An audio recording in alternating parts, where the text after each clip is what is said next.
welcome to What the Hell Are You Talking About? This week, what the hell are we talking about, Lamar? We're gonna talk about Steph Curry's top five list. We're gonna talk about the new NFL pass interference rule. But first, I guess we'll talk about the Final Four.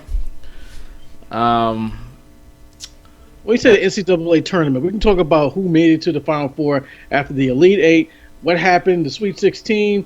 I know you have all of the brackets busted right now because you said you filled out your goddamn brackets and those shits were correct. Whoa, Nelly, you won't believe it.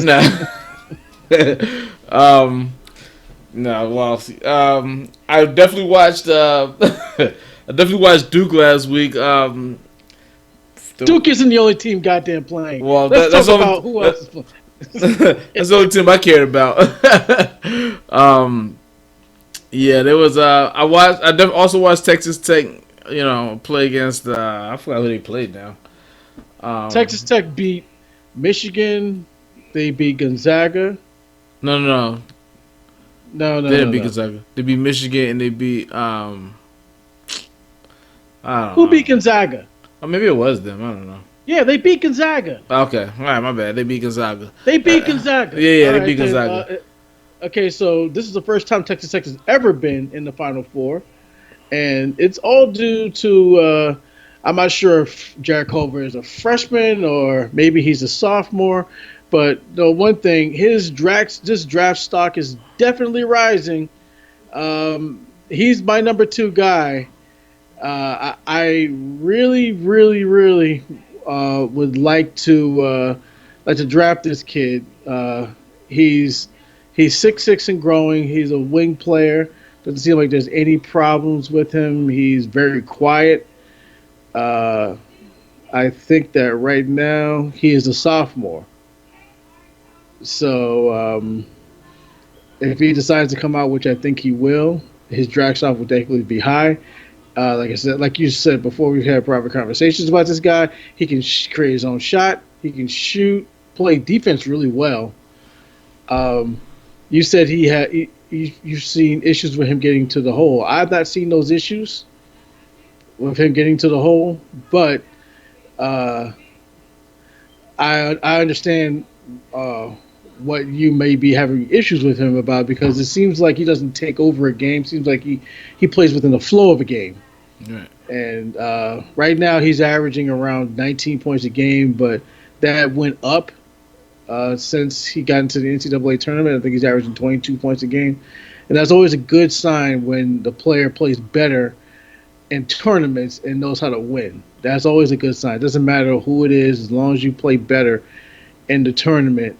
And he can rebound really well. He shoots 48% from the field, which is really good, which means he's taking good shots. He's not just taking any shot he can take. He's taking good shots. He's not chucking up 3-pointers.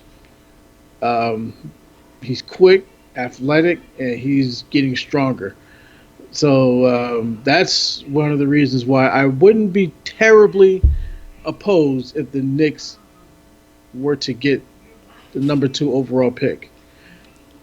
And another thing that just happened to me is this morning I locked myself out of my house with no one here, and I had to climb in through my window to in 7 or 8 o'clock in the morning to in order for me to get my keys, and I was waiting for someone to come in to arrest me. Yeah, this guy is trying to break into his own house. I think should you guys come down and get him? Yeah, so I sat there in my kitchen. I waited for the police to come and take me away. Did they ever come? But they never came. So I just waited there. But I found it extremely confidence boosting that I actually climbed in through my window with very little ease. I mean, with very very good ease. Like I climbed in really really quickly. No problems at all. So you think you're an athlete now? I may just be. You gonna join the combine next year? Next time I'm gonna jump through my window with the window down. Well, all right. Well, my take on the Culver thing um, yeah, I like him a lot. Yeah, but see, the problem I have is if we don't get the number two pick. I mean, if we get the number two pick, I should say, I don't think they're gonna draft Culver at number two. So we probably would be better off getting like the number four pick. No, if they get number two, they might just draft Morant. Barrett, Just yeah, thinking about the Knicks, they're gonna draft like Morant to it. They'll draft R.J. Barrett and say, "Hey, let's draft R.J. Barrett." yeah. And I think that R.J. Barrett is one of those guys that's going to average around 18, 19 points a game. And he's going to shoot a lot of shots. He's going to take a lot of shots. Um, He's but very inconsistent. he's inconsistent. But one person I know whose draft stock has really plummeted was Cam Reddish. Yeah, He needs to stay in college because I think that if he comes out now, he's going to go right to the G League. Hmm. Um, I think that he should just stay in college for another year. No pressure around him. Those other two guys are gone. You can work on your game, work on your body, get stronger. Unless they bring in two more one and duns. Well, who knows? But he's already been there. You know what I'm saying? Unless they bring somebody in who's like plays his position, then you made a bad decision. Well, but even if they don't play his position, if they turn out to be better than him, then that still could hurt his his development. Like if you get two more guys that are R.J. Barrett and Zion. I mean, you're not gonna get another Zion, but you know what I mean. If you get two guys that are just significantly better than him that are freshmen, then he's gonna be in the third string again. You know, not third string, third wheel again. Yeah, who knows? I don't know, but yeah, I mean, because he's still projected to go like top 5 or 6. So, actually, it went. Actually, he kind of went down to like 10. Oh, really? Yeah. Yeah, he probably would be better off staying, and if he's dropped that low, yeah. So come back, get a little better, and maybe get more reps next year, depending on what they do in recruiting. But Duke always recruits well, so I don't know what's gonna happen with that. But as far as Duke losing to Michigan State, right? They lost to.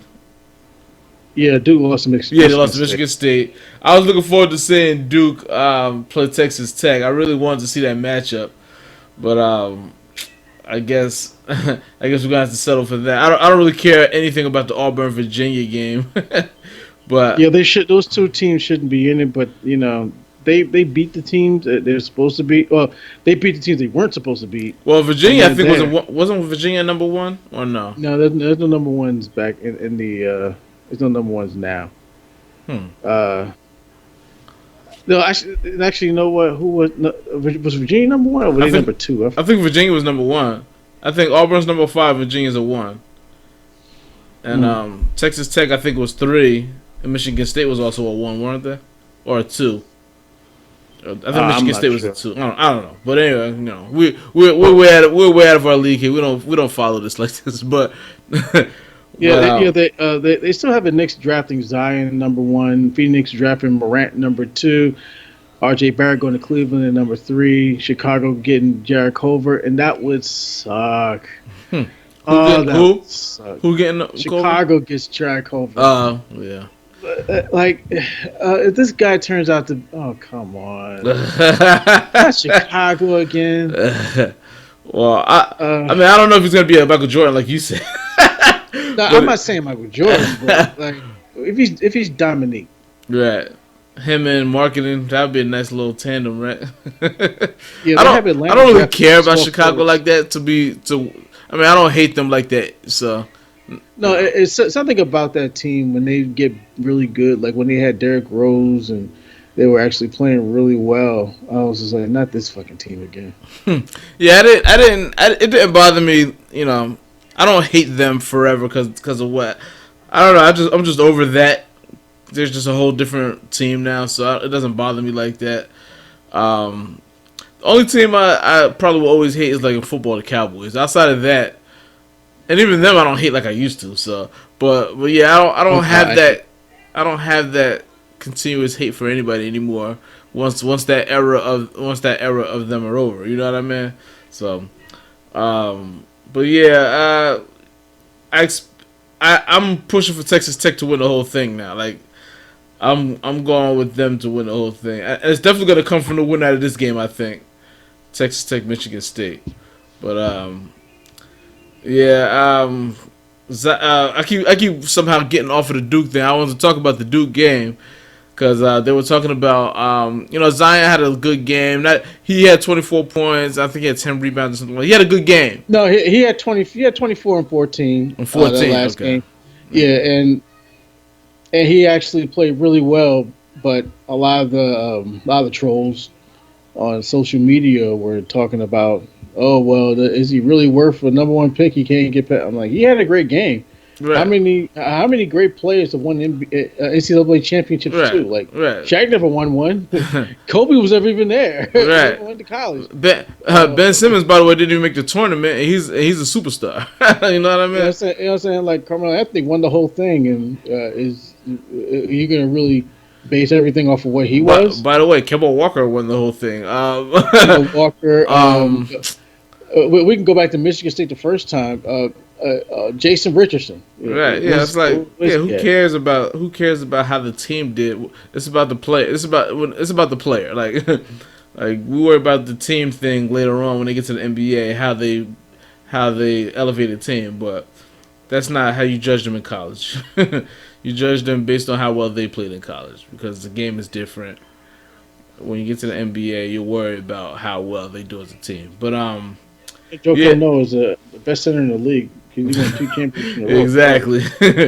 And I mean, he had a good career, but he's not a superstar. So you can't go by everything that they do in college. They were talking about R.J. Barrett because he missed that free throw, and then I said everybody's talking about his stock went down. I'm like, no, that's not why. Like his stock didn't go down because of that. Like not to me anyway. Like It's not going down because he's inconsistent. right. But I mean, he's not a good free throw shooter to start. He's a 60-something% free throw shooter, so And it's that's not like bad. He's 60%. He's as a a guard, guard. right? I But never we've been seeing a understood. lot more of that lately. Yeah, that's what I'm saying. I never understood that about guards shooting 60%. Usually with a guard, you get 70 back in the day. You're 75 and better if you're a guard. Right. Like you're just not seeing that anymore. Like I don't know why that's changed, but guards are just not as great at the foul line as they used to be. I don't know why. That's weird. That shouldn't be a thing that drops because shooting percentages overall are up in the NBA from last thing I checked. Like because defenses aren't as good. So why is free throw like you're not even being guarded? Why are free throws like there's too many guards that just not too many guards and small forwards that just can't hit free throws consistently anymore. It's one thing if you're not clutch, but it's another thing if you're just not good at it at all. Like Russell Westbrook deteriorating as a free throw shooter.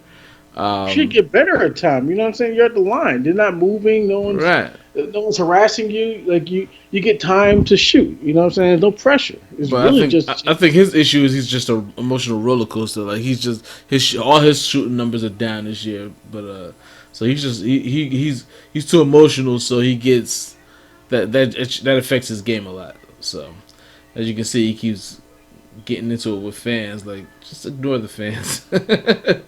Like they're gonna say stuff, just ignore them. Let them be idiots. But yes, I'm gonna go ahead and say Texas Tech is gonna win the whole thing. So I guess we can move on from that. Do you have a prediction? I'm gonna say that Michigan State's gonna win the whole thing. Well, you got a great coach like Tom Izzo out there coaching your team. They're in the Final Four. They've been, I think, 10 Final Fours since he's been coach, and you know what I'm saying. Like, I think this is just their year. There's no one there to oppose them except for Texas Tech, and so I don't think Virginia's going to beat them. But if Tom Izzo could actually pull it off, if he can make it Does to the it? Does he championship, only have the one championship? yep, just has that Okay. one. Yeah. Yeah, he's the best. He's definitely the best coach available. I mean, best coach left. And I don't know much about Auburn and Virginia, but I know Tom Izzo, and I've watched Texas Tech, so I have, you know what I mean. I don't know much about the other two teams, so I'm gonna go ahead and say the winner out of Texas Tech, Michigan, is probably gonna win it anyway. But, Yeah, and Tom Izzo came under fire this week for the way he was acting towards his players. yeah, Actually, I think ESPN analyst Scott Van Pelt said, "Oh, this is the way you're supposed to act," and I don't know why everyone's being such a snowflake. And I was like, "All right, well, if he had to be held back by some of his players, that means that he was completely out of line. You can't just do whatever you want under the guise of discipline.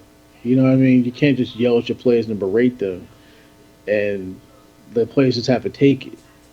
Because if it was the other way around, they would. If a player was acting that way towards another player or a coach or a referee, then that player would be called an animal. He would be kicked out and say that player has no discipline. So those, like, under those the same standards, why don't you treat the coach? The coach still has to be able to get his word across by treating his players as people and not as um, like things he can just yell at whenever he gets upset or whenever they do something that he doesn't like. They're not his kids. Uh, they're adults like anyone else, and you Well, know. here's why I'm okay with it. Because one, the kid was going right back at him. So and nobody told the kid that he can't do that. He allowed the kid to go back at him. So which lets me know that they have a relationship where it's okay. So two, once that was it, it was over. I mean, he basically so what I'm getting out of it is he told the kid whatever he told him. The kid went back at him and they just had an argument. And to me, in the heat of a game, sometimes that happens. It's not like that he makes a habit. It's not. It's like he made a habit out of it. It No, happens sometimes. he's done that before, and go and like I said, if had this kid done this to an adult saying blah blah blah this and blah blah blah that, like that kid would have been automatically vilified. Or if Well, it but was, he's not being vilified because he did go back at him. well, what you go like that? That's because Tom Izzo was going at him, and you saw Tom Izzo being held back by players. The kid was responding to an adult, you know. So the adult in the room, the old 57-year-old man, was the one who was acting childish in that situation, where where he where he I guess his coaching isn't that well that he has to yell in the face of an 18-year-old kid. Um, Well, I wouldn't go that but far. yeah, I go that far. If you're a good coach, you don't need to yell and scream and demean a kid that's on your bench who's just there playing playing a game for free for you. But I think you're that's too. I think that's no going too no far. So. no. He's playing the game for free. The kid. I'm not saying nothing that's wrong. The kid's playing for free. Tom Izzo's making millions of dollars. I don't think that's an. I don't think that has anything to do with anything. I think. I Well, no, think. I'm making that an issue. Like like what you go. This kid's not doing. This kid's playing your game for free, and and you're sitting here yelling at him like hey, you better do like don't do that on national television. Is number one, and number two, like if you had any type of coaching, if you have any type of if we're any type of coach, you know how to get across to your players without doing that. Do you see Brad Stevens doing that to NBA players? No. You know what I'm saying? Do you Well, see? you don't see nobody really doing it to NBA players too Which often. do you see Coach K doing it? Do you see Calipari doing it? Do you see No. Patino doing it? Do you see any of these coaches doing it? The only ones who did it were like Bobby Knight, who was a dickhead. You know what I'm saying? You really just don't see that. Not in today's game, not anymore. That type of thing does not play. It doesn't work right. It doesn't work. It's not what you're supposed to do. I don't care what they did 20 years ago. I don't care what they did 50 years ago. That shit is not appropriate ever. I don't look at it as that big of a deal. I mean, as long as he ain't put his hands on him, or and again, like I said, they went back and forth, and it was over. Like I don't think it was. I don't think it's. It doesn't seem like a thing that's lingering or that was so terrible. Like I watched it, it didn't seem like the worst thing to me. But, Yeah, but, it's, yeah, but it doesn't have to be the worst thing in the world, but it's inappropriate. You yeah. shouldn't do But it. I You know mean, what I'm saying? but It's not like it's it not happens like sometimes. a kid yelling at his mother is not the same as killing his mother, but it's something that should not be done. But it and he happens did something sometimes, that and I should don't not think be it's and I done. don't think it's I don't think it's gonna affect anything in the long term. That's what I'm saying. I don't think it's a thing But where is it right or is it wrong? It's not about what happened or what's going to happen in the long term. Is it right or is it wrong? It okay, doesn't it's matter not. if it doesn't matter if it's not going to happen 70 years from I now. think it's. In that moment, was it right or was it wrong? I think they're both could be wrong. I mean, they're both arguing. Well, We don't know what was said. the coach yelled at the player, and had to be held back by other But players. we Look don't at the know how it situation, started. We don't know. look at the situation how it turned out. The coach was yelling at the player and had to be held back by other players. And no The harm was player done. It's was okay. the Like player was it's offending okay. It him. happens sometimes. It's not that big of a deal to me. Like But it's still, it's wrong. It's not. It had to be a big deal, but it's a deal. well. That's. I mean, I don't think it's so wrong. I think people argue sometimes. I think in the heat of a It's the game, thing. shit happens. Like I don't think it's so But wrong. it doesn't happen like it used to happen. It No, used but to it happen still all, does sometimes. It it still used to happens happen every now and all the then. time, but it doesn't anymore because you know why? Because you learn things and that type of thing doesn't happen anymore. That's just life. You know what I'm saying? Like you can't just sit here and just say, "Oh well, it happened and he yelled back, so it's okay." It doesn't make it okay. It doesn't make anything I don't okay. think it makes it that terrible either. I think two people had an argument, whether it was on national TV, whether it was in the heat of a game. I think it's because of the heat of the game it happened. But and sometimes there's a lot going on the line. Sometimes Who's the emotions coach? get high. He's the coach. Okay. He's been in the situation way more times than that child. Well, not child than that player. He's been doing this longer than that player's been alive. I think he coached Magic. So Okay. he's been doing this. He's been doing this for like 30 some odd years, and he can't keep his cool. Where he has to be held back by kids a quarter of his age. Well, On nobody's his perfect, bench. so I mean he lost control a little bit. So at any stage, any business, you cannot lose control. I can't just say, "Hey, I lost control. I'm okay now," and I'll be fired. In sports, it You know what I'm happens. saying? It Like, happens you in can't do sports that. sometimes. It just happens It sometimes. doesn't matter. It's still business. It's still It's a not gonna professional atmosphere. I think You everybody's gonna cannot be act okay. like Nobody's gonna get that. fired. Nobody's gonna get benched. Well, He's gonna be you know, fine. like no, if me or you would act like that in our places of work, what would happen to us? They would call the cops and we would be fired, right? No, If we did that to our I would not. supervisor, I if we would did that to not our get supervisor, fired. we'd be removed, wouldn't we? Huh? If we did it to our place, if we act unprofessionally, yelling, it had to be held back. It's happened a lot of times in my office, and sometimes the cops will call, sometimes it wasn't. well, what you go? Why? And but nobody got fired. So that's saying. With that being said, that means it's the wrong thing to do, right? If the cops were called, that means that it was the wrong thing, right? Okay, maybe. I mean, it depends. No, and not maybe. It's a yes or a no. if somebody was acting in a way that the So we are perfect now, though. I mean, it happens sometimes, though. Yes. Okay, let's say it is wrong. Okay, it's wrong, but that would okay, wrong. Okay, shit happens. Well then, the way he was acting was wrong. Okay, and nobody's gonna get hurt by it. Wrong. Nobody's hurt. It was wrong, but it's fine. It's over. It's not. It's not the worst thing in the world. They're gonna move on. They still got a game this week. They're still in the Final Four. Nobody's gonna get fired. Nobody's gonna get kicked off the team. It matters. It matters that if they're successful, you can treat anybody out however you want. It just depends on you if you're successful, right? That's not what I'm That's why saying. Bobby Knight was allowed. I'm saying shit happens. I'm saying arguments happen in sports. That's all I'm saying. You're talking about something way bigger. I'm just talking about these two people having an argument. It starts out like that. That's an entire attitude. You know what I'm saying? That because this person is successful, it allows you to do this and this and that. It allows you to say whatever you want, to do whatever you want with impunity because, okay, this guy is successful.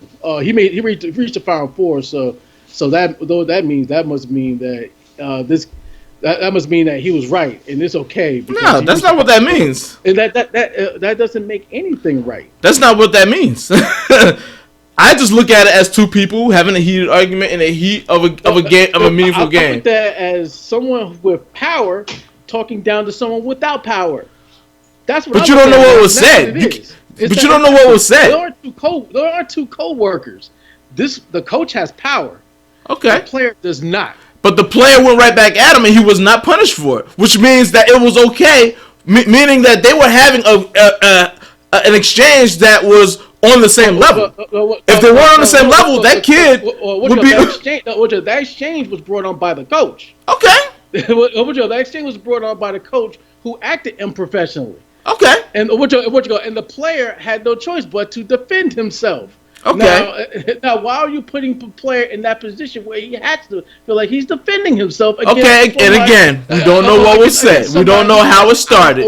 Maybe the kid said some smart ass shit that set him off. We don't know that.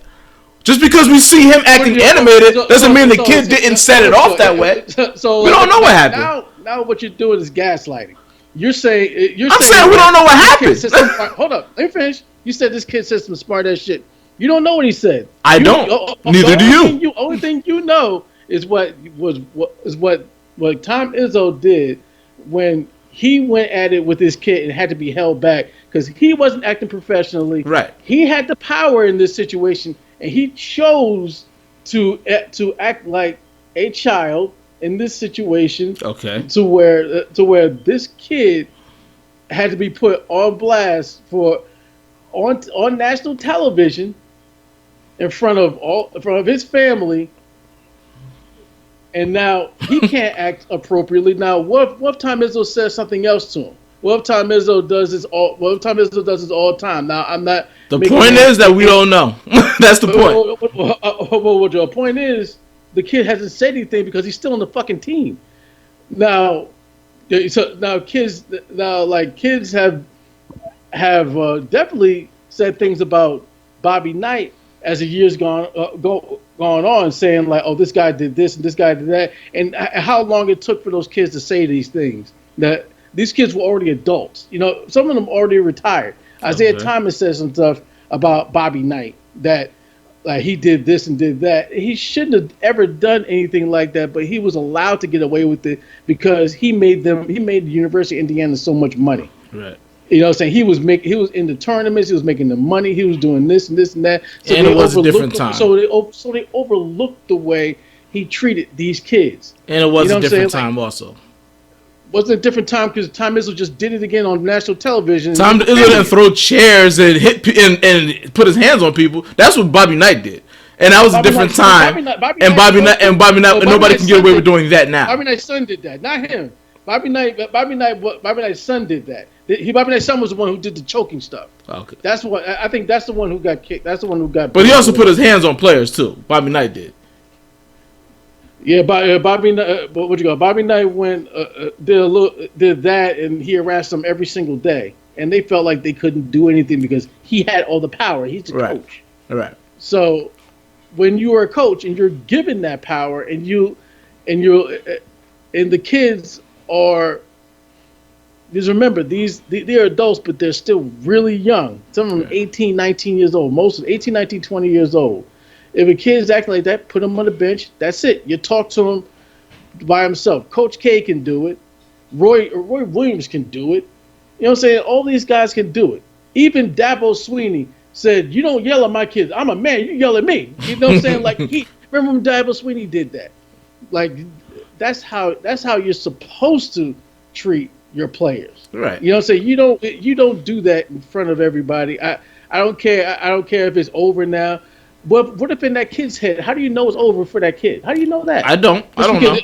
So, that's what I'm saying. You don't know. You know what I'm saying? Like I don't know. But there's a lot of things we don't know about the situation either. So I do know that he went. I do know that was wrong, and he should not have done that. He should apologize to that kid in the same way he did that on national television to let everyone see that he's punking this kid on television. But he didn't punk him because the kid went right back at him. And that's my thing. So what? He shouldn't have done it in the first place. He started it. Okay. We don't know that. We don't know that he started it. We know what we saw on screen. We don't know that he started it. He should. Where'd you go? So just like every kid who had to apologize to his players every time they get into it, every time they do something stupid, I want to apologize to my players, my teammate, and the coaching staff. Like he should have to apologize too. I lost my temper. Okay. I should be more professional. There's no excuse for that. There is none. He should be professional. Period. Point blank. There's no room in that for in basketball. Period. Let's move on. All right. 100% disagree, but we will move on. All right. So we could talk about the new pass interference rule in football. Um, so I now, agree with it. now so, you so now you can challenge pass interference. Um, they didn't add anything else. Like you still got the same amount of challenges. But I just don't agree with it's too much going on in a receiver cornerback situation for them to review pass interference to me. Like I think what they probably should have did was maybe change.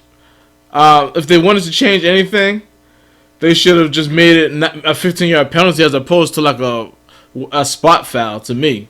But as far as the challenging the pass interference, I think it's cause more. It's not gonna cause more clarity. It's gonna muddy things up even more. Now think about when there's a Hail Mary, and I mean now I don't now see now as far as the Hail Mary, I think that'll actually clean up the Hail Mary. People won't be pushing each other all crazy, you know what I mean? Because now they know that they could get penalized for it, so that could be a good thing. But I just think trying to judge a pass interference it's gonna be a little difficult, and it's gonna cause a lot of issues that just as many issues as it could solve. I don't know. What do you think about the pass interference call? I think it's stupid. I say let the players just play. Let's. Um, Even though I know it's not going to slow the game down, that's what critics are saying. That's going to slow the game down because there's going to be more penalties and they're going to challenge. They still get two challenges, so that's not really going to help much of anything. But now everything's going to be reviewed, and I think that you need to give players a little bit of leeway. Um, it may clean up some things, but like all the challenges are going to be used just for that. I guarantee it now. If you're going to take if you're late in the game, and you're going to take a shot down the field. There's you know what I'm saying, somebody's going to challenge any type of non. Is it like can we challenge a non-pass interference call? So if somebody like if I miss a ball, like maybe a guy trips over me, I'm gonna call that, and that's the guy had no chance to catch the fucking ball, or it just slipped out of his fingers. They could say, "Oh, that was caused by that," and all of a sudden I get a spot at 2 instead of at the opponent's instead of at my 45. You know what I'm saying?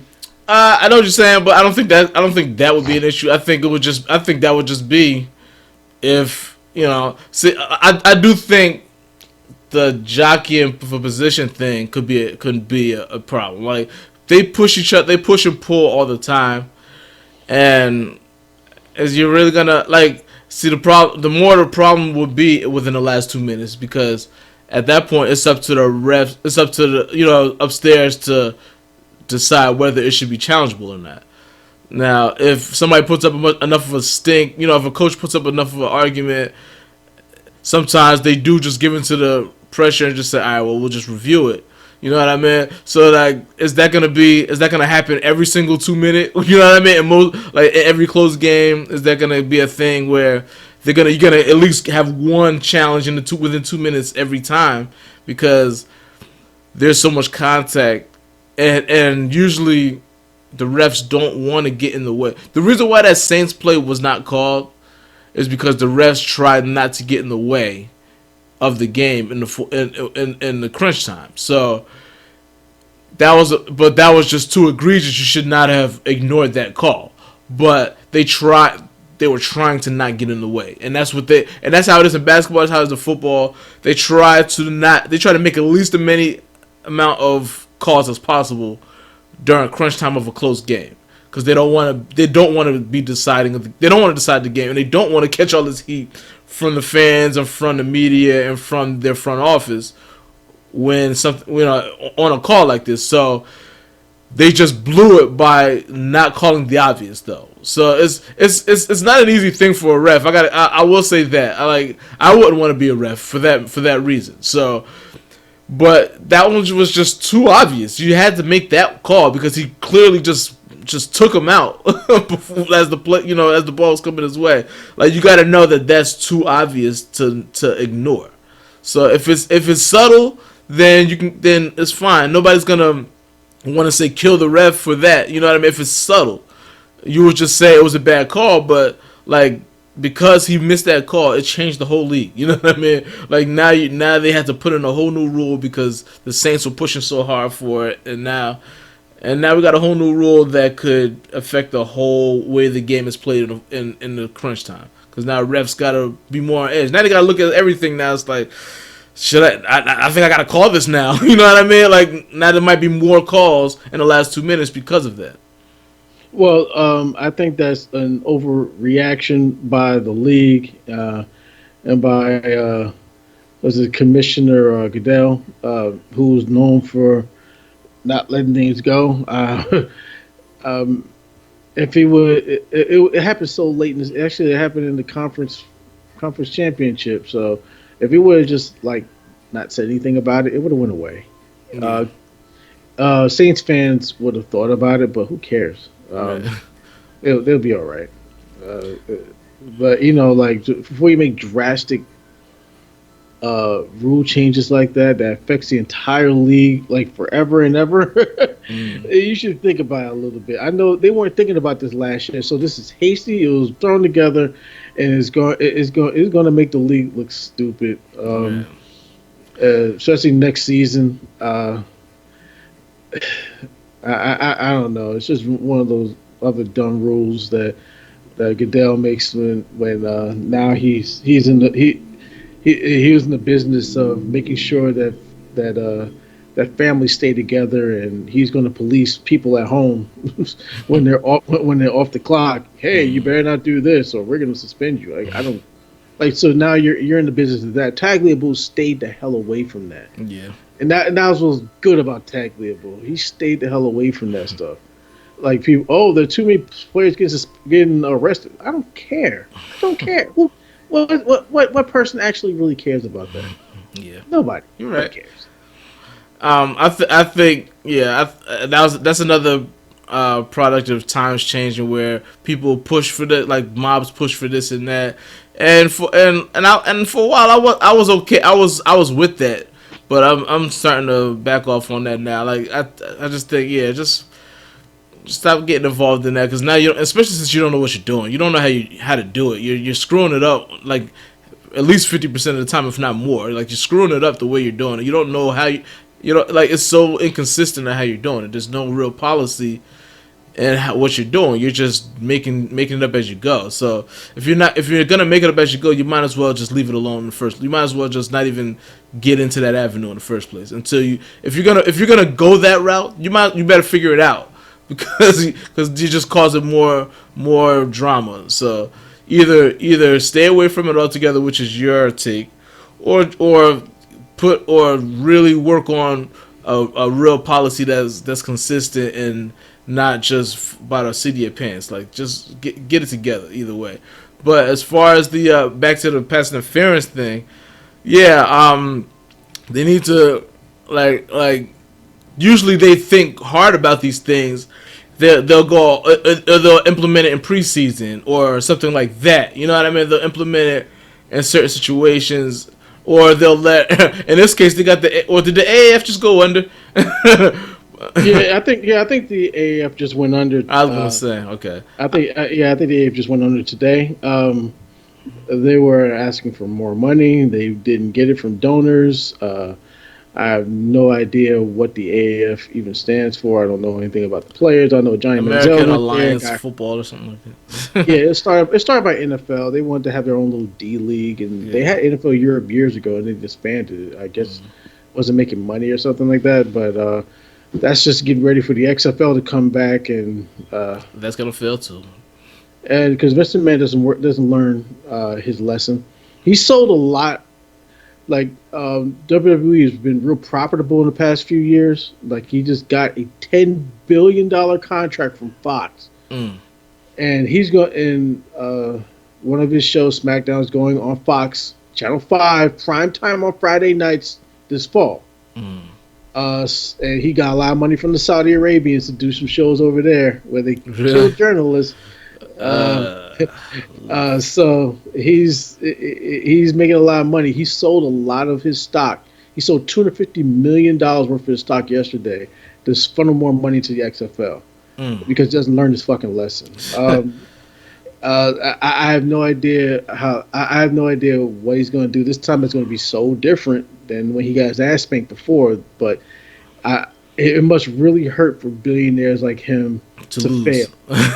You Yeah. know what I'm saying? It must really hurt because they never forget it. Right. And he's older at this point, so I hope the SFL works out. I guess. Actually, I don't care. I couldn't care less. Actually, yeah, I don't care. I'm not gonna. I'm probably not gonna watch. I remember XFL. I watched maybe one game. And it was so stupid. Yeah, I watched a couple. And I just stopped watching. I didn't care. So if Mr. Man wants to go down this road again, he wants to compete because they won't sell him a team. The same thing that Donald Trump did. He tried to buy the Buffalo Bills. They wouldn't let him in their boys' club. So now, he's doing everything he can to talk out against the NFL. Those son of a bitch players and all this other dumb shit. Mr. Man wanted to buy the Minnesota Vikings. They wouldn't let him do it. So there you go. So now he wants to start a league of his own, and they're friends, by the way. No surprises there. They both Yeah, got his that. wife. Yeah, They both got that angry face. Linda McMahon is in Trump's organization. Mm. Let's put it that way. Mm. So I'm not looking for the XFL events. He looked at the AFL and saw that it failed. It was being funded by the NFL, and it still failed. Failed. So, Yeah. but he wants to sell all. If I'm his kids, if I'm Shane and Stephanie, I'm saying, could you hold off on selling, put a little bit of money to the side for us when you pass away. All those steroids run through your body and your heart stops in a couple years. Yeah. Yeah, I don't understand what this fascination with trying to start a second league. The NFL is way too huge. I guess they figure because football's so popular. Like, no, the NFL is popular. Okay, NCAA football is pretty popular, but even that has losing it a little bit because it's not enough good teams now. Like, I mean, the good teams are out there, but from what I'm hearing, I'm not an expert in college football, but from what I hear is, since the SEC, since Alabama, nobody cares about Alabama. Nobody wants to keep seeing them win and getting there all the time, even though they don't win it every time. They're there every time, and I think I think it's becoming regional also. Like it's nobody's watching like they used to. From what I hear, this is what I hear. But The SEC doesn't bring good ratings anyway. mm, The SEC is very regional. You know what I'm saying? It's only Southerners. yeah. They watch the SEC. They like when Florida wins and Alabama. You And know all what the I'm good saying? players want to go play on the Southern teams. Yeah. The college football does a lot better. Even though Texas is a Southern team, Texas is a big state. A lot of fans, people love Texas. California, when USC was at its prime, they were doing really well. Ohio State, and you need to have some teams from the Northeast do well because that's where all the people are. You know what I'm saying? Like that's where most of the population is. The only team in the Northeast is Rutgers, at my alma mater, and Rutgers sucks. As a matter of fact, they should even never join the Big Ten. They should just say independent. They need to have Notre Dame do well. Notre Dame is it's a big time school. They need to have the big time schools do it, not the Southern teams because no one cares about them. Right. Big time schools, Texas, USC, um, Ohio State. People like that. People like watching Ohio State. Right. Michigan. Well, Michigan, but Michigan hasn't won in a while. But Ohio State's won. Yeah, A couple but times. I mean, yeah, but what I'm But saying is, people love that rivalry. Though. right. That's the biggest rivalry in. That's like one of the biggest rivalries in sports. Yeah. Ohio State, Michigan. behind Yankees Red Sox. Yeah. That's a rivalry that's been around for 100 something years. Right. So that's always called the game. And every time the game is on, it's the highest rated college football program in the entire season. Not Mm. like besides the national championship, of Mm. course. Yeah. Yeah. But yeah. We went from talking about the pass interference call all the way to college football. Well, it's not much going on in sports this week, so Yeah. we can actually say I think it's a bad idea, and you think it's a bad idea. What about the NBA? What's going on in the NBA? Well, there was that one big thing with the Kristaps Porzingis rape Yeah, Chris charge going on. Porzingis. Okay. Let's start from the beginning. All right. So, all right, you want to do it, or you want me to do it? Yeah, you can go ahead. All right. So, um, as we know, Porzingis got hurt last February. February 7th, Kristaps Porzingis tore his ACL against Milwaukee. Again, it was I don't even know against who it was against. Giannis Antetokounmpo, Whatever. All right, it's minor details. Anyway, he tore his ACL, and then allegedly later on that night, he invites his neighbor up to his room, to his apartment, his condo, in his building, and It was for and sex. supposedly It was he 2 holds her o'clock in the down. morning. Say it again. It was for sex. It was 2 o'clock in the morning. He said, Right. "Come over." Obviously, right. After this is, mind you, this is after a major part of his body just tore. Right. He had a torn ligament in his knee. Right. Okay, Right. if I'm him, if me or you tore our ligaments in our knee, we'd be in our bed right now screaming in agony, Right. asking for painkillers and morphine. Right. So, hours after he tore his ACL, he allegedly invited her into his apartment and held her down and raped her.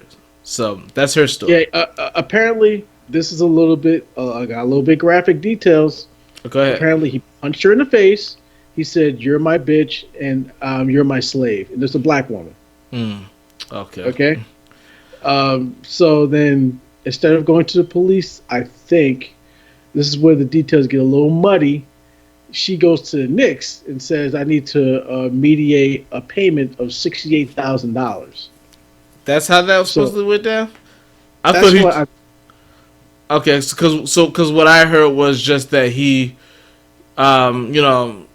just tried to tell her, I'll pay your brother's college tuition if you keep quiet.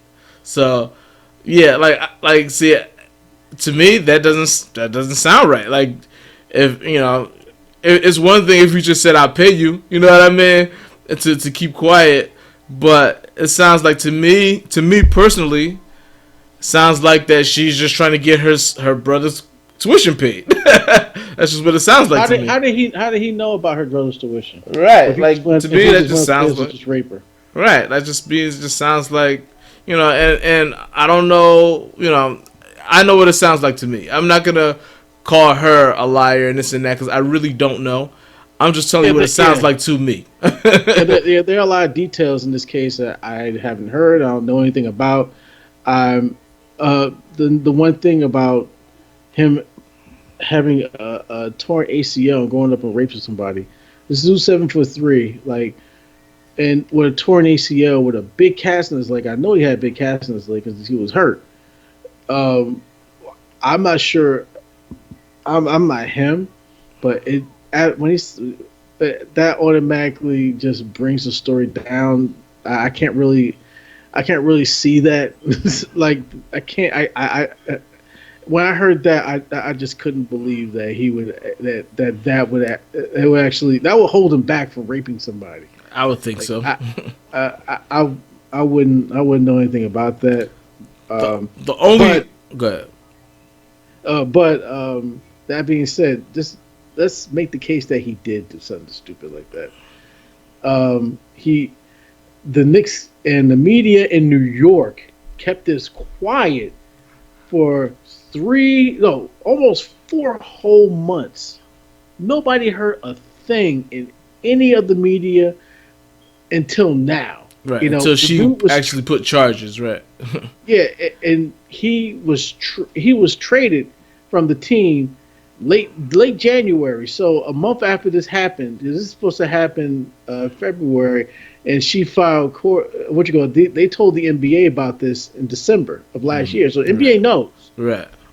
And he was traded to the Mavericks, and apparently the Knicks brass told the Mavericks brass that there was an extortion attempt on Kristaps Porzingis. Please be aware.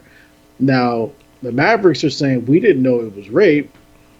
Right. So now, okay, you can say whatever you do. Okay, we didn't know. I'm like, all right, well, now you know. Right. There's nothing you can do about it. I mean, Right. but I think I'm hearing little tidbits saying like, oh, they're gonna rescind the trade. I was like, There's nah, no way they're gonna rescind the you trade. can't do that. Like, players are already here. Right. The players we gave up are already there, Right. and they've been playing for your team for the past. Like this may Right. be buyer. It's This may been be 2 months. buyer's It's been at least remorse. 2.5 months now, right? Yeah, it's been 2 months. So like, if it's buyer's remorse, oh well, that's like we I get was hearing. they gave him a heads up on how maybe they didn't say it was rape, but they told him about the extortion thing, and they didn't What do you think know. this extortion was about? What do you think this extortion was about? Right, and it's What not like exactly? the Knicks can predict what she's gonna do. So, like, if they're really trying to get this trade rescinded, then they're just gonna be shit out of luck. It's not gonna happen. Yeah, it's not going to happen. You're not going to get Dennis Smith Jr. back. We're not going to get Tim Hardaway back. And by the way, they're saying like a lot of teams around the league were saying that the only way we were going to get rid of Tim Hardaway Jr. was if we give up 3 first round picks. Wow. Well, it turns out we received 2 of them. That's why I believe in Scott Perry. Yeah, I'm like, oh yeah, he did a damn good job. I'll say, knowing what we know he now.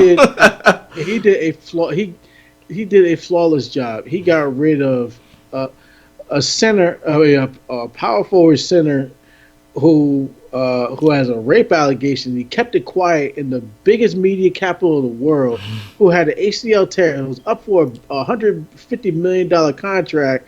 He got 2 first round picks and the player that he wanted, and got rid of a bad contract. Yeah, he did it. Like, this is the best. This might be the best trade the Knicks have ever made.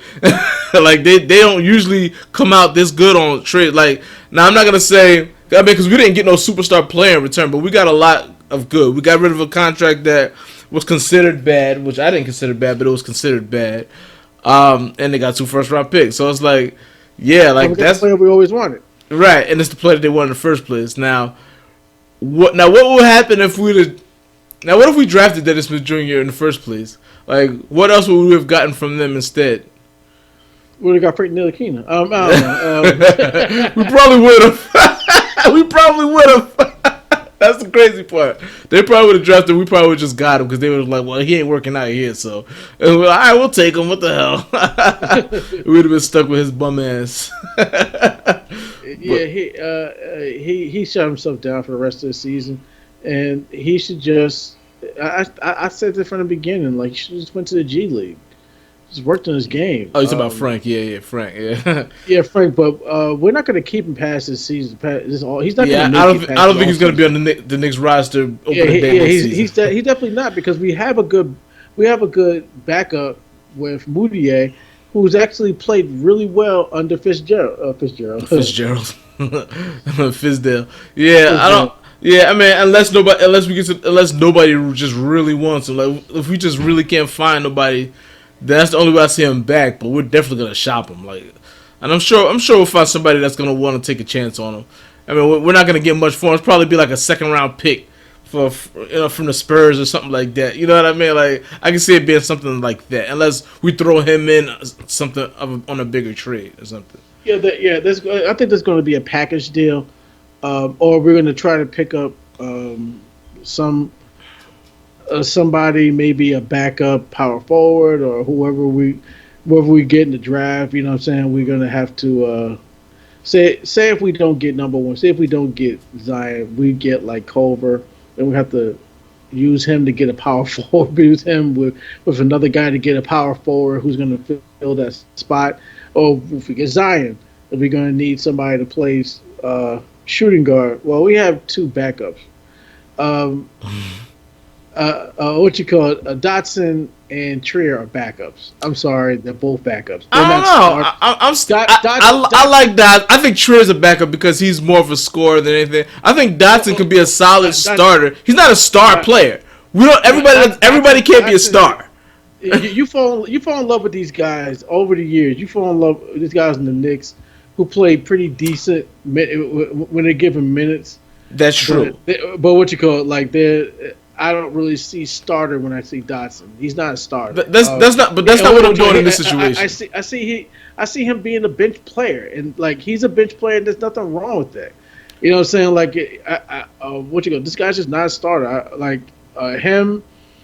We need to trade him for someone who can be a starter, who can play those type of minutes, both sides of the ball, not just when not just get the ball and play well when there's no one on the court for us playing well anyway. You know what I'm saying? It's not like Kevin Knox is doing anything right now. Well, he should be our leading scorer right now, but he's really not doing anything. Yeah, I'm still a little worried. I'm a little worried about Kevin Knox, but I look at it like this: you gotta have system guys. If you're gonna have a team, you gotta have system guys. I think Dotson is a good system guy. I don't look at him as no great player, but I think he could be. But just think about the stride he made from last year to this year. Like, and he's only 20 years old, right? Let's just look at the improvement he made from last year to this year. He's like 24, 25. He's still a backup. I don't mind him being a backup, but he's still a backup. I need someone who's going to be a solid starter at that two guard position. And I think it depends. It's just not him. I was hearing that they wanted to give us Josh Jackson. I really don't want him. I don't know how much about Josh Jackson. I haven't seen him play much, so I don't know. Yeah, they got a bunch of shoot guards on that team, and no point guards, so they want to get rid of one. He's not really a starter. Josh Jackson's not really what he was a lottery pick, so he was like a number 4 overall pick, and like they want to get rid of him now because Booker's actually playing really, really well.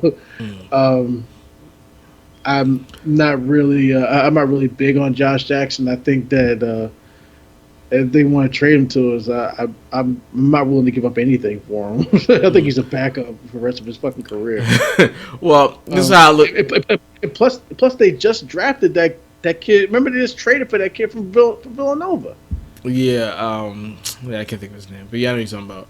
But I mean, I just look at it like this. I understand how you feel about Dotson, and I'm not saying he's a definite starter right now. I think he can be, and I think it also depends on who else we get. Because in the end, everybody can't be a star player. You're gonna have to have starters that can just be reliable. I think he's a reliable starter. If you put let's say we get like a Durant and Zion, and then you have Mitchell Robinson, Dennis Smith Jr., and Dotson.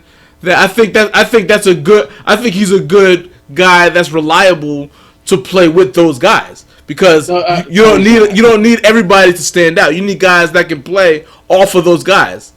Well, what you call it? He's not a reliable guy to play off those guys. He's just not. What you call it? Right now, he's averaging 10 points a game on a bad team where he's got the green light. That's well, but he's not. But he plays off of people. He's not a guy that's. He's not a guy that's that's gonna go create his own shot. He's a guy that plays off of people and shoots well. You know what I mean? He shoots. He has a green light now, and he's not proving anything now. All he's doing is. But they don't go to him.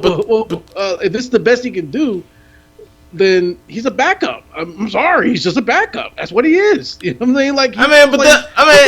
He's played really well, really good minutes, but be a backup. That's no big deal. He's a backup. You know what I'm saying? Like I want someone who's a solid starter. You don't have to. All right, I mean, I'm not saying you have to be a star to be a starter, but you have to be a starter to play to get crazy minutes. And I think he's a role player. This guy a lot of minutes. I think he's a role player that could be even better than what he is if if he had guys around him that can play off. Right now, he's not a guy he's not a guy that you give the shots to. That because that's not his game. But what I'm saying is, I'm not saying he's that. I'm not saying he's a definite starter. I'm not. You're probably more right than I am. I'm not saying that. I'm saying that he could be that. If I want to see how we get, once we get more players, how it happens. I mean, if somebody comes along that's better than, I'm not saying hold on to him, put him on the bench. But I'm saying if there's guy, if he plays well within a system, he's a guy that can hit open shots and he can score off screens. He's not a guy that you give the ball to and you make him create. But he can still be that and be a starter. What you got? He's no. If he's a starter, then we're gonna lose more games than he did this year. You know what I'm saying? He should never be a starter, ever. Not in this league. He's just not. It's not built for that. You know what I'm saying? Like he's gonna be a backup to wherever team they trade him to. He was auditioning for his new role, wherever that's going to be, probably in Charlotte or somewhere, Charlotte or Miami or one of these other teams, probably even Cleveland. But, you know what I'm saying, he's not going to be in this team for that much longer. I would actually put Trier there as a six-man than anything. You know what I'm saying? Like, he's more of a six-man who comes in and can score on his own, and he could be a little spark off the bench, which right. I definitely agree with you on that. Yeah, Trier, I thought could have been a starter. I thought, but when I watch him play more, he can't really he doesn't really do it for long stretches. Right. And that's the reason why he should be a six-man off the bench. Period. What I do like about him is he doesn't really force anything. He just goes doing it in spots, and that's what a six-man does. And that's what he should definitely be. Right. But I want somebody to actually to be there to give me at least like 17, 18 points a game. If we have a Kevin Durant next year, which I don't think we're going to have Kevin Durant next year. But, for argument's sake, if we get Kevin Durant next year, somebody's going to give me 17, 18 points a game. Or we can discuss Knox now. He slowed down definitely after he was getting after he showed a little bit in like November, December, a little bit January, early part of January. He pretty much shut down on his own instead of actually getting better, excelling. You know what I'm saying? He hasn't gotten better. I mean, I can't really hold too much against because he's just a rookie. Yeah. But it seems like the season's been long. Yeah. This has been a really long season. It really has. It really has. And this is coming from somebody who didn't watch him all season, but it has been a long season. It seems like it's just going through just a bunch of. We're just going through like a whole bunch of different parts of the season. Like and to be honest, his rookie season is over. He played 70 games. He averaged 12-4. You know what I'm saying? That's not bad for a rookie. Yeah. So I can't really fault him too much for not averaging 25 and 10. You know what I'm saying? Like, he's just a rookie. Right. He wasn't like a top 3 pick. He was, he was a number 8? Well, what pick did we have? Number 8 pick. Yeah, number 7 or number 8 or something like that. Right. He's a decent player, and he's still got plenty of room to grow. You know what I mean? He's, like you say, he's a rookie, so we don't want to be too hard on him. But I just question his aggressiveness, and hopefully next year he'll be more aggressive. He'll be more. Yeah. Hopefully next year he develops his game a lot, especially defensively. Well, defensively he's okay. Yeah. He can work on his offense. He can work on his motor too. He needs to know when to be more assertive. So what if we don't get any of the big free agents and we do get Zion? So I guess we would start Zion at the power forward, Knox at the 3. And we haven't talked about Mitchell Robinson. Mitchell Robinson about how good Mitchell Robinson has played for. Mitchell Robinson is the shit. I can't wait till like year 5 when he's like really good. He's actually he's been consistent too. Yeah. He's been coming off he's been doing. I have to look at what his stats are because he just started playing, so his stats aren't going to show you what he really is because. Right. like the past like month and a half, maybe 2 months, he's been doing like 14 rebounds, 7 blocks, Yeah, and he's about to like break 50 David points. Robinson's consecutive block streak for a rookie. Like I don't remember how many games it was, but David Robinson has the record for most consecutive games where he has multiple blocks. Where he has at least 2 blocks. He's about to break that record. That's not even a record. I know what you're about to say, but he's about to pass that. So that's me. To me, that's something to look forward to because he challenges like everything. Sometimes too much, and I'd be worried about he gonna go out there and get hurt. Like trying to go out there and challenge everything. Like he challenges jump shots. He blocks a lot of jump shots. I've seen him block a lot of 3 pointers. Like he don't just block stuff inside the paint. He'll go out and challenge 3-point shots and stuff like that. I just like just don't run at him too hard and then just go flying into the stands and get hurt or something or land crazy on somebody and tear up your knee. Like I'd be worried about that with him because he's just got to learn how to. He's learning already, but especially since DeAndre Jordan's been there, but he's playing more and more under control, fouling less and stuff like that. So Yeah, he's yeah, getting there. yeah, he's getting there. He's had games where he's like 13 and 10, 11 and 6, 11 and 4, 10 and this is going back in February. 10 and 8, 14 and 13, 15 and 14, 17 and 14, 12 and 7, 16 and 13. You know And what I'm that's not even his saying? blocks. Six blocks. That's just his points and rebounds. Yeah, if you look at his blocks, from the time he was active, 1, 2, 3, 3, 4, 2, 3, 4, 1, 2, 3, 3, 2, 4, 4, 3, 5, 6, 2, 4, 4. These are blocks. Yeah, 5, 3. He had 3 blocks every night. You know what I'm saying? Like he's doing multiple blocks a game. yeah. He's playing the perimeter. Uh, he's gonna be the guy if we get Zion. Um, who's pretty much going to he's pretty much going to play alongside Zion. Yeah, Like Zion, and Knox. If we get Zion, let's keep that hope alive. But I don't know yeah, who's going to I don't know who's going to be our starter. You might get your wish next year, and Dotson's probably going to be the starter. yeah. I Going don't into know next year. I don't know what other 2 guards are out there. To be honest, I mean, Clay is it, Thompson's out there, and that'd be nice if we took him yeah, well, away. yeah. But that's I not going don't. to happen. Yeah, I'm not even. Let's I let's don't Clay even Thompson consider him trade. out there. I don't consider him either as an option. So, um, yeah, that would be a big shock if he came to the Knicks. Like, I'd have to question him. Like, is your career almost over? Like, like what's wrong with you that you want to leave, go to State for the Knicks?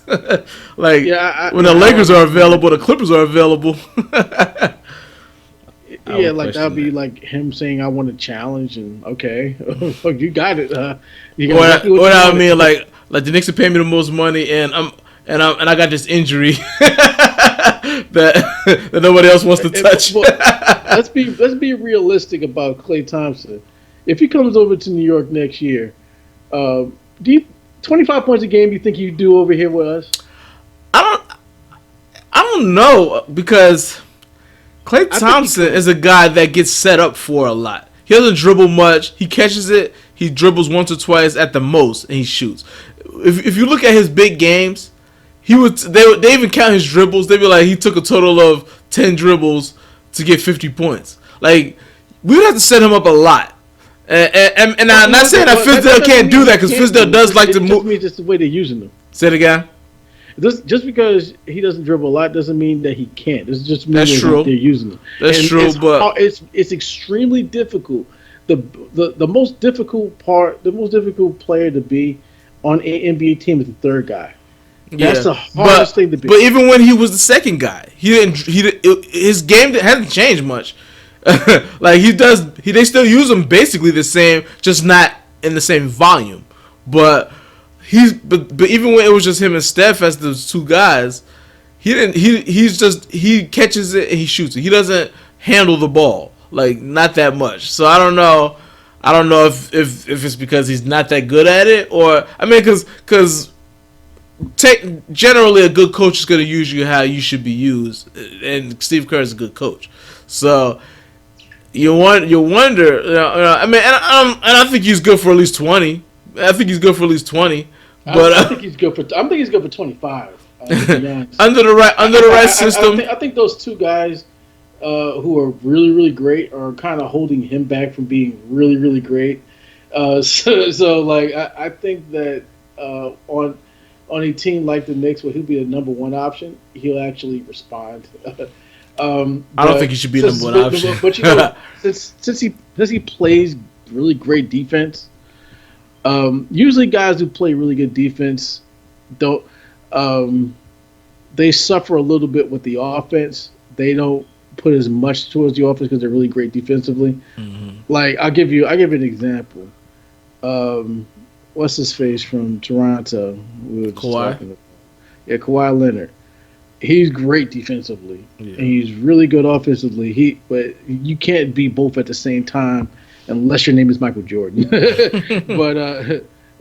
But yeah, like sometimes your game just suffers because you want to play really great defense, so you're not going to average as many points. Hakeem Olajuwon is another one. Hakeem Olajuwon could have averaged 30 and 10 if he wanted to on that team in Houston. You think he could have? Who's there with him? Right. Otis Thorpe, Robert Horry, Sam Cassell, Vernon Maxwell, Kenny Smith. Come on now. Like, I mean, like, yeah, man. And with Hakeem's best year, one of his best years, he averaged what? With his MVP year, not his best year. His MVP year, he averaged like 23 and 12 or something like that. He only averaged 23 in his MVP year. Damn. But I'm talking about his MVP year. If you go like to the 80s, Hakeem, then you're talking about like somebody who averaged like 27, 28 points a game, right? Yeah. But his championship years, he didn't average too much. Because he sacrificed that to play defense. And plus he had guys that could hit shots, even though he didn't have another star player. He had a bunch of guys that could hit shots. Like Kenny Smith was a pretty good point. He had a bunch of role players around him until he got Clyde Drexler. Right. And I guarantee you, if Michael Jordan never retired, they wouldn't have one championship. Those teams weren't that good. Probably not. Yeah, they weren't. Probably. They wouldn't win in 94, and they definitely wouldn't win in 95. I don't care if they had Clyde or not. They were like a 7 seed. A 6 or 7. Well, they probably would have still got there though. So they would have got there and they would have lost. They would have got killed by Mike. I don't know if they got killed, but they probably would have got swept. They swept. Nah, that team was pretty good, man. Like, but once they hit their stride, they were good, but they were playing against a really young Orlando team with Shaq, and he still had Grant.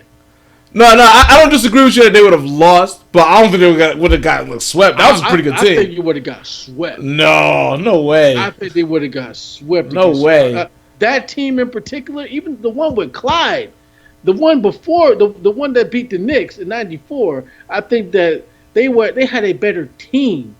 You know what I'm saying? So I think they would have probably won 2 games.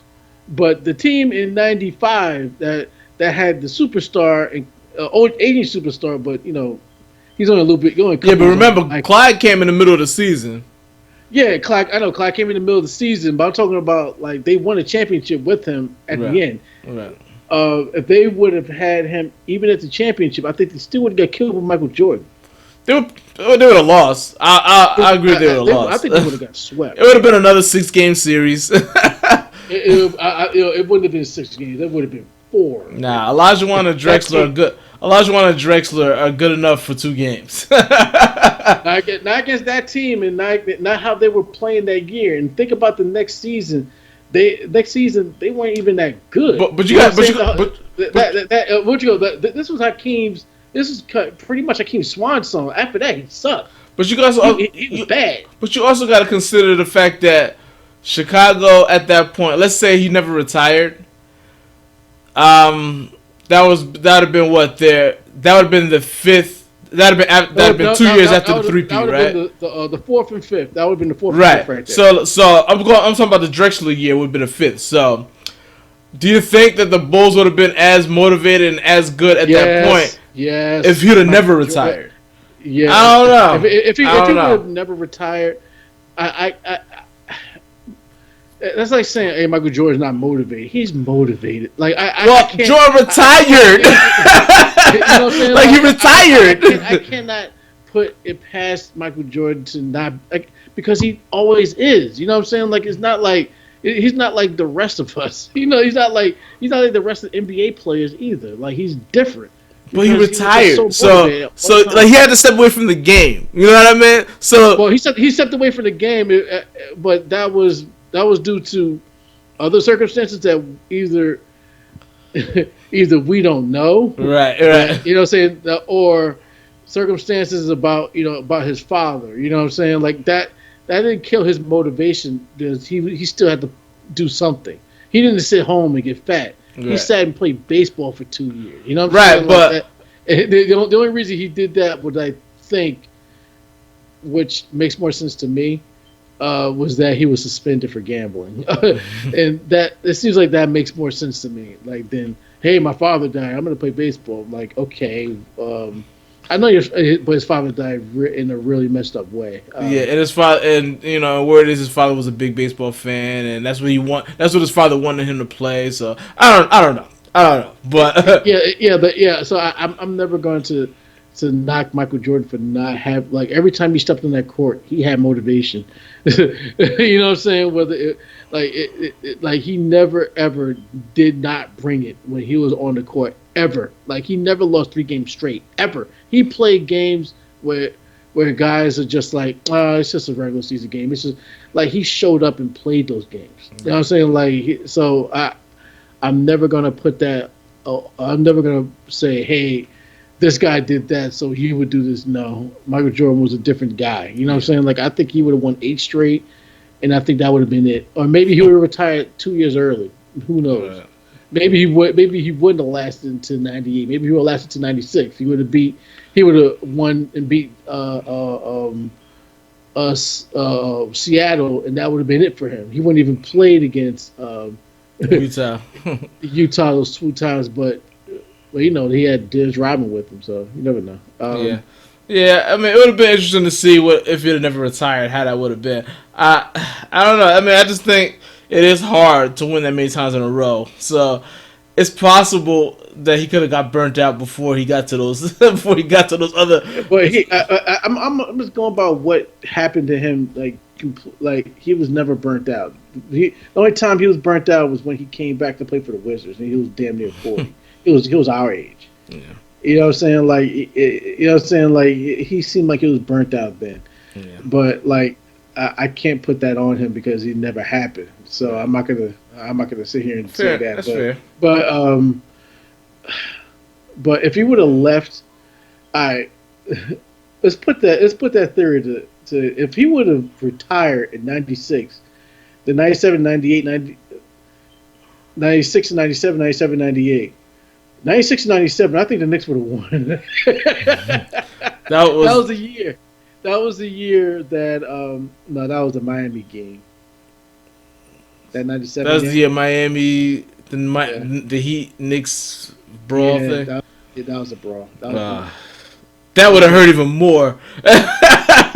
Michael Jordan. If Michael Jordan Yeah. wasn't there and that happened, Do you think Utah God. would have won that year? Okay. I think Utah would have. I think Utah would Utah would have won that year. Utah would have won at least one by Utah would now. have won twice, probably. Probably. Who would have won? Okay, in '98, who did the And Utah would have had home court the second time around because they had the best record in the league the second time. yeah in '97 and '98? Who did the Bulls play in the conference championship? Was it us again, or was it No. the Pacers? Um, who did they play? Was it Miami? No, Miami didn't make it out there. No. You're right. Miami took it's fine. Not until later. All right, let's see. So when Jordan came back, they beat Orlando, right, to get there, and then the next year. Oh yeah, I think it was Indiana. Right, that was the year Indiana took them to 7. I think. Yup, it's Indiana, Chicago. I don't know how they allowed Indiana to take them to 7 games, but there you go. Well, Indiana was pretty good. Indiana was a pretty good team. They had Larry Brown, They had Rick Smith, who was a pretty good center. Indiana was pretty good. Smith. What you got to remember is back then everybody only had like one star. Like most teams anyway, except for like Seattle, Phoenix, and Utah had like. But most teams had one star. You know what I mean back then, and one other really good player. So no teams were loaded like top heavy loaded like they are now. Like how Golden State is and how Miami. It was Miami. It was Miami versus Chicago in 1997 because that's when they had that fight. We should have won. And Miami got their asses whooped. Yeah, Miami got. They lost this finals. They got swept. Okay, so the last year against Utah was Indiana and Chicago. Yeah, that was Indiana Chicago. Yeah. And okay, real quick because we got to wrap this up. We'll just get since I said it at the beginning of the show, we got to talk about it. Steph Curry said his top 5 players of all time this week. He said Michael Jordan number 1, then Chamberlain, LeBron James, Shaq, and Magic Johnson. Now, I thought it was interesting that he didn't have Kareem as one of the top big men, and I understand why people put Wilt. Wilt was so dominant, and he has so many records that are unbreakable. So I don't argue when anybody puts Wilt up there, but I would definitely have put Kareem over Shaq. as great as Shaq is, like Kareem six has 6 MVPs, and he's the all-time leading scorer. Like how is Shaq over him? I don't understand that. But then again, he probably played a long time ago, so a lot of players. He probably didn't even see Kareem play. Yeah. He's probably going by putting Wilt in there, going by what he hears about Wilt. But Shaq, he's seen him play, so I guess, and he knows how dominant Shaq was. So yeah. Like I would put Kareem over Wilt. Me too. I would too. Yeah, Kareem's just better though. You know what I'm saying? Like he was the most dominant player in the league, and more people don't talk about Kareem being the number 1 player of all time because people don't like Kareem. People don't like his personality. Kareem was an odd personality for people. He was a little. I don't know. I don't know. He's standoffish to this day. Yeah, you know what I'm saying? Like he's one of those very defiant. You know what I'm saying? Like fucking weird. And so people don't like him as a person, so people don't put him up there like they should. But Kareem is probably the best center of all time. Let's just say it. Like he's probably the best center of all time. Like Wilt Chamberlain and Shaq were dominant in a offensively, but Kareem was just Kareem. There's a reason why he's the all-time leading scorer. He has 6 MVPs. How many championships? 5. And I believe he has 5. Yeah. Maybe he has 6 because he has that one with Milwaukee. Okay, maybe. Yeah, maybe he does because Magic has 5, right? Yeah, Magic has 5. So yeah, he probably. Kareem was around for all of them. I would think so. Yeah, because Kareem retired. I think right before the Lakers and the Bulls played, right? Yeah. Okay, so so he probably So I don't know, but Steph's a young guy, so I know he was. I know he didn't play in that Lakers Bulls. I know they had Divac at that point, but I would think that he was there for all of the other championships. He played till 1989. Yeah, that was right before Jordan took over, right? Yeah, he played 1989. Two times. He only is a 2-time scoring champion, 18-time All-Star, 15-time All-NBA, 4-time block champion, 2-time Finals MVP, 6-time MVP, 6-time NBA champion. Okay, so he won 6. That's funny they don't talk about that. It is crazy that Kareem doesn't get mentioned more than that. But I think it's just that big man thing where people just like when people put their list together, it's usually like Jordan, Magic, Bird. They don't put the big man. Like me personally, I like to put the big man in a separate category myself because they're just so different from everybody else. You know what I mean? Like the centers are just different. So I like to put them in a separate category also. But if you're gonna put them all in the same category, Kareem's got to be in the top 2 or 3. At Yeah, least. his rookie season, he averaged 28 and 14. Look at his 1969-70. That was his rookie season. Mm. 28 and 14, 31 and 16, 34 and 16, 30 and 16, 27 and 14, 30 and 14, 27 and 16, 20, 26 and 13, 25 and 12, 23 and 12, 23 and 24 and 10, 26 and 10, 23 and 8, 21. This is when he started getting older. 21 He should and have played one 7, more season, just so he could say he 20. played in the 60s, 70s, 80s, and 90s. Yeah.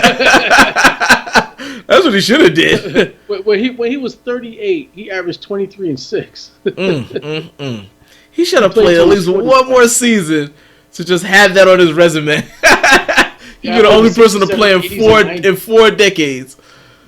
That's crazy. That would have been something else. 20 seasons. Yeah, That's that's crazy. that's amazing. But all right, let's wrap this up.